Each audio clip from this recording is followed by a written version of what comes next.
Hello guys, ako si Johan at tatalakayin natin ang mga bansang maunlad, di maunlad at umuunlad. Ito ay mga katangian ng bansang maunlad. Okay? Maunlad ang bansa kapag lubhang maunlad ang ekonomiya, mataas ang gawaing pang-industriya at infrastruktura. Maunlad ang bansa kapag relatibong mababa ang poverty rate. Mataas ang pamantayan sa pamumuhay kung saan kayang tugunan ng mga tao ang kanilang pangangailangan. Mauunlad ang bansa kapag matatag at masagana ang ekonomiya. Maraming inobasyon sa teknolohiya.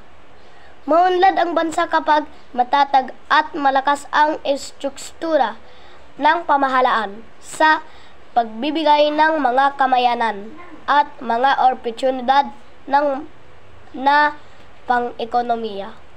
Maunlad ang bansa kapag natamo na ng bansa ang tiyak na antas ng industrialisasyon at kagalingang pang-ekonomiya.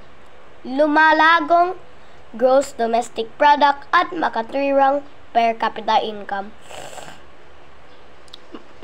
Ang mga bansang mauunlad ay miyembro ng Organisasyon for Economic Cooperation and Development.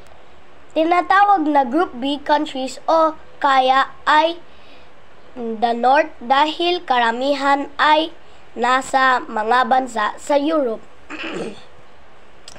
Hindi mauunlad ang bansa kapag may kakulangan sa industrialisasyon at mga infrastruktura, mababang bilang ng nakapag-aaral. Hindi mauunlad ang bansa kapag may mababang antas na agrikultura, maraming liyamang likas o likas na yaman na hindi nagagamit at nalilinang ng maayos. Hindi mauunlad ang bansa kapag may mababang per capita income o mababang kita ng bawat tao. Umuunlad ang bansa kapag may industriyang kasalukuyang pinauunlad at wala pang mataas na antas ng teknolohiya. At umuunlad din ang bansa kapag may maayos na pamumuhay ang kabuuang populasyon.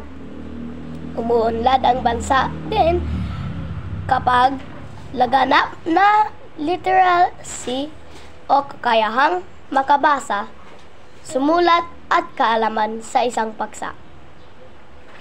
Ayon sa pag-aaral na ginawa ng United Nations, ang nasusukat ang kaunlaran ng isang bansa sa pamamagitan ng gross domestic product.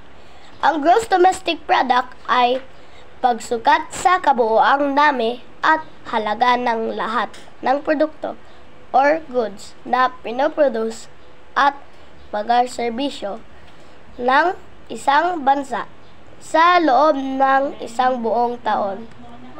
Gross domestic product IQ 2021 to IQ 1 2024 growth rates. Income per capita. Ito ang kita income or income ng bawat tao. Income. At ang Human Development Index.